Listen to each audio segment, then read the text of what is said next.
For the ancient Egyptians, gold wasn't just a symbol of wealth. It was the physical embodiment of the sun god Ra, the very flesh of the gods, and the eternal promise of rebirth. This is the story of how a single sacred metal built an empire and defined a civilization's relationship with the divine. It was a substance that went far beyond mere value, becoming the essence of immortality and power, and was woven into the very fabric of life, death, and the afterlife. Let's dive in. The divine myth. Under the brilliant, unforgiving Egyptian sun, one belief was absolute. The gods were eternal, and their flesh was made of gold.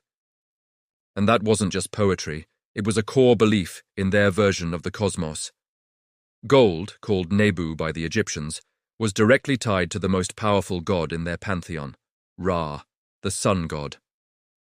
Its incredible resistance to tarnish and its radiant shine mirrored the qualities of the sun itself, which died every evening only to be reborn at dawn.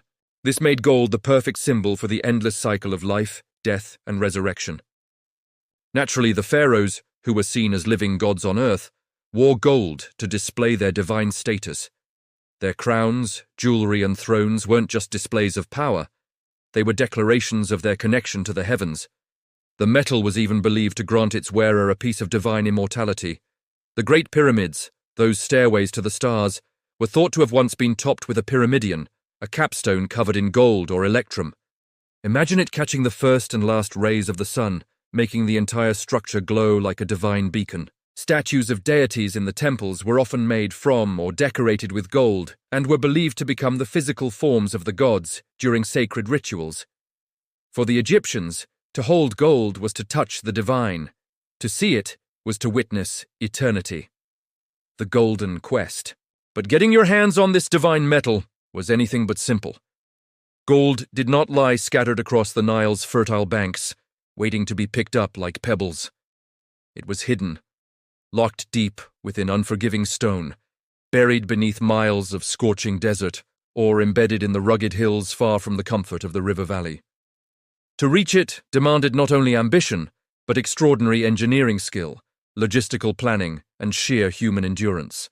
The richest veins lay to the south, in Nubia, an ancient land so saturated with gold that its name became synonymous with wealth. The Egyptians called it Tasseti, the land of gold, a place whose rocky terrain concealed the glittering lifeblood of an empire. Control over Nubia was not merely territorial, it was economic and spiritual domination. To possess Nubia was to command the sun's metal itself, yet reaching these mines was a perilous undertaking. Expeditions marched across vast desert expanses, where temperatures soared by day and plummeted by night. Water was scarce. Sandstorms could swallow entire caravans. Supplies had to be carefully transported along treacherous routes, often guarded by soldiers to deter raids. The journey alone tested the limits of survival. Once at the mining sites, the ordeal only intensified. The work was brutal, relentless, back-breaking labor carried out under the merciless glare of the desert sun.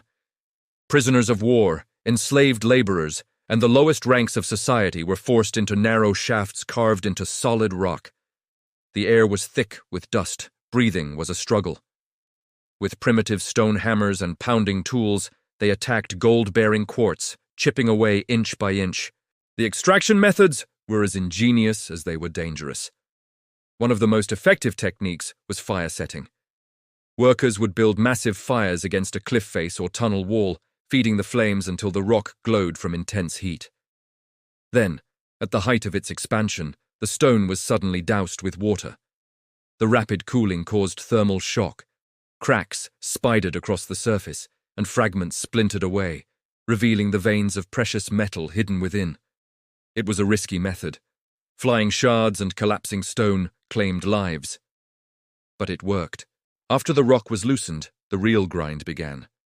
Large chunks of quartz were hauled out and broken down further. Teams of workers crushed the stone with handheld pounders, reducing it to smaller fragments. These fragments were then ground painstakingly into a fine powder using grinding stones. The powder was washed repeatedly in shallow basins, where careful swirling allowed the heavier gold particles to sink, while lighter debris floated away. Grain by grain, shimmer by shimmer, the desert yielded its treasure. Because these operations were so vital, they were not left unprotected. Egypt established fortified outposts and administrative centers near major mining regions. Soldiers guarded the routes. Officials recorded output. Supply caravans were organized with military precision. Wells were dug to sustain life in otherwise inhospitable terrain. The state oversaw everything, understanding that gold was not merely ornament, it was power. The steady river of gold flowing northward transformed Egypt. It plated the tips of obelisks that caught the morning sun. It adorned statues of gods in temple sanctuaries. It lined the coffins of pharaohs and filled their tombs with eternal brilliance. Gold paid the wages of craftsmen, funded grand construction projects, and financed military campaigns that expanded Egypt's influence across neighboring lands. It served as tribute in diplomacy and as a symbol of divine favor. In truth, gold was more than currency. It was theology made tangible. The Egyptians believed gold was the flesh of the gods, particularly the sun god Ra. Its untarnishing shine symbolized immortality, eternity, and divine perfection. To secure a constant supply was not simply economic strategy, it was spiritual necessity. Without Nubia's gold, temples would not rise as high, armies would not march as far, and the illusion of eternal divine kingship would weaken. The desert mines, harsh and merciless, were the hidden engines of Egypt's grandeur. The sweat and suffering of countless laborers powered a civilization whose monuments still glitter in memory. A steady supply of gold was not a luxury. It was the pulse of the empire, the foundation of its wealth, its authority, and its sacred world-view. The hands of the gods. Once pulled from the earth, the raw gold was handed over to master artisans, whose skills were so incredible that people believed they were channeling the will of the gods. Egyptian goldsmiths developed techniques that are still seen as hallmarks of the craft today. They perfected hammering gold into impossibly thin sheets and leaf, which could be used to gild everything from furniture to entire temple walls. This wasn't just a way to save gold. It was symbolic, allowing the divine essence of the metal to cover and protect an object. They mastered the lost wax method to cast solid gold figures and detailed ornaments. They also perfected filigree, twisting thin gold wires into delicate patterns, and cloisonné, where thin gold strips were soldered to a base to create little cells that were then filled with vibrant semi-precious stones and colored glass. And if you want to see just how good they were, you don't have to look any further than the treasures of the boy king, Tutankhamun. When Howard Carter opened his tomb in 1922, the world was floored by the sheer amount of gold. But it was the craftsmanship that was truly mind-blowing. The main attraction, of course, is his iconic death mask. It weighs over 10 kilograms, or 22 pounds, and is made from 2 sheets of high-carat gold hammered together and polished to a divine shine. His face is a lighter 18.4-carat gold, while the rest of the mask is a richer 22.5-carat gold. The details are just staggering.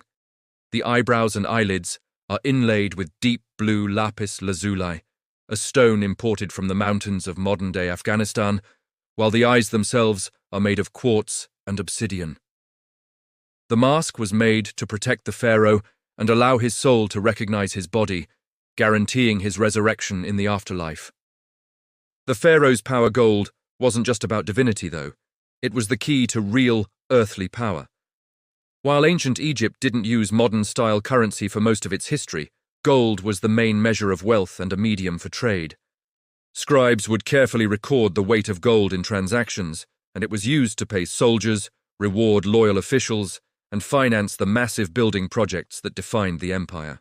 Egypt's wealth became legendary across the ancient world. Foreign kings, like King Tushratta of the Mitanni, wrote letters to the pharaoh practically begging for gold, claiming it was as plentiful as dust in Egypt. This reputation was no accident. Gold was a powerful tool for international diplomacy. It was sent as royal gifts to build alliances, secure peace treaties, and buy influence in foreign courts. Tributes of gold, especially the gold of Kush from Nubia, poured into the royal treasury, making the pharaohs fabulously wealthy and allowing them to project an image of unmatched power and divine favor, and this immense wealth was meant to be seen. Pharaohs and the elite wore elaborate gold jewelry, not just for its beauty, but as a clear statement of their status. But what about the average Egyptian? For them, gold was almost impossibly rare. Most ordinary people wore jewelry made from more common materials like copper or faience. Gold was a royal monopoly, kept in the treasuries of the pharaohs and the temples, reinforcing the strict social pyramid that placed the divine king at the very top. The path to eternity. And all of this, the myths, the brutal mining, the incredible craftsmanship, it all led to gold's most important job, securing eternal life.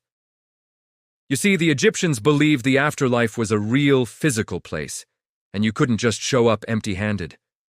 Gold was essential spiritual armor. Funerary practices were all about preserving the body and protecting the soul. Since the gods had flesh of gold, the dead needed to be transformed to join them in their eternal nature. The mummies of the wealthy were sometimes covered in gold leaf. In fact, the recently discovered 4,300-year-old mummy of a man named Hekashepes was found completely wrapped in gold leaf, a stunning example of this very belief. This wasn't just for looks. The incorruptible nature of gold was thought to magically shield the body from decay. The tomb itself was a vessel for the next life, packed with golden objects to serve the deceased. Pharaohs were buried in a series of nested coffins, with the innermost one often being solid gold, just like Tutankhamun's. But maybe the most important of all were the golden amulets. These small charms, often inscribed with spells from the Book of the Dead, were carefully placed within a mummy's wrappings. Each one had a specific job, to protect different parts of the body, to guide the soul through the dangerous trials of the underworld, and to speak for the dead in the final judgment. The heart scarab, for instance, was placed over the heart to keep it from testifying against the soul. To be buried in gold was to ensure you would be recognized by the gods, protected from chaos and reborn into the eternal light. So, from the mythical flesh of their gods to the real-life treasures in a pharaoh's tomb, gold was the divine thread that tied ancient Egyptian civilization together. It was the physical manifestation of the sun, a symbol of indestructible power and the ultimate ticket to immortality. The hunt for this sacred metal drove the Egyptians to conquer new lands, invent incredible technologies, and create some of the most breathtaking art the world has ever seen. The empire they built was founded not just on stone and grain, but on a deep, unshakable faith in the power of a single gleaming element. The empire itself is long gone, but its golden legacy still shines, a timeless echo of a people who used a metal to try and conquer death itself.